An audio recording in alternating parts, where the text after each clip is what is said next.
Good afternoon, everybody, and welcome to the Israel Brief, brought to you by Lay of the Land. I'm Rivlin Marks, your host, with today's top stories.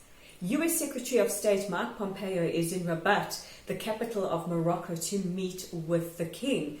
And among the things on his agenda is the possibility or pushing for the normalization of ties between Israel and Morocco. And this will be yet another not just African state, but Muslim state or Arab state that would be warming ties towards the Jewish state, which is of huge significance. You know, over the last couple of months, we've touched on the fact that there were Israeli representatives at the Manama conference in Bahrain.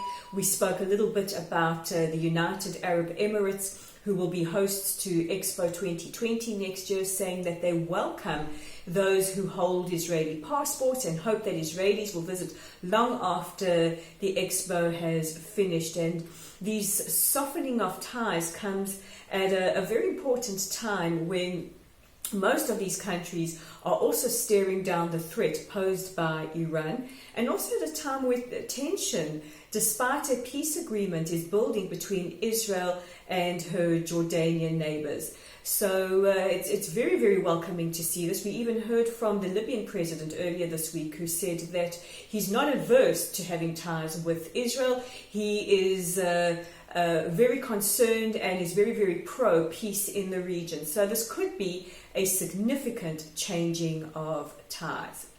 In more local news, President Rivlin has said that he will pardon Prime Minister Netanyahu any charges against him should he confess to these charges, but also step down and retire from politics. Now, the Prime Minister hasn't responded to this, neither has the Attorney General Avichai Mandelblit, but it remains to be seen how this progresses, especially at a time when it looks like any coalition government is unlikely and that Israel will be heading towards a third set of elections.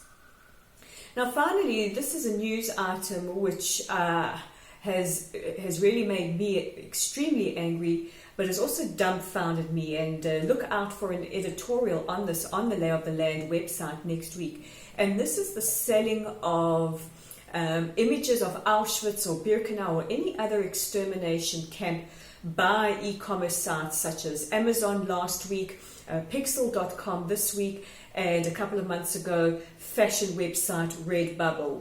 It's confounding me.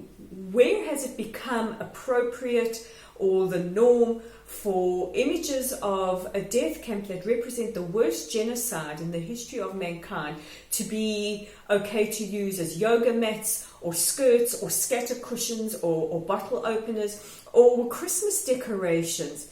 It's a really, really worrying phenomenon that is growing. And speaking to experts today, one of them weighed in and said, sadly, this looks set to that it could become the norm as more and more of these e-commerce sites are automated. All three of these sites faced an avalanche of complaints from people around the world who said that this is profoundly hurtful and offensive, and not to mention inappropriate. Earlier this week, the Auschwitz Memorial contacted Amazon and said that this is absolutely inappropriate, and said that the use of the images of Auschwitz on bottle openers is profoundly disturbing. I'm keen to hear your thoughts. Leave them in the comments section below. But these are the top stories making headlines in Israel, and we're headed towards the weekend. And if you need your reading material, look no further than Lay of the Land. You can check us out, www.layoftheland.online. Today we have voices from around the Arab world. Read their point of view, opinions that you might not hear in the mainstream media. You can also check out our Facebook page. Come and wish us Shabbat Shalom. See where in the country we are tomorrow. While you are there, like us, follow us. And don't forget that we have a YouTube channel as well. And the more people we have who subscribe, the easier it is to get Israel's message to the world. So look out for the Israel Brief, click on the subscribe button, and let's get Israel's side of the story out to the world.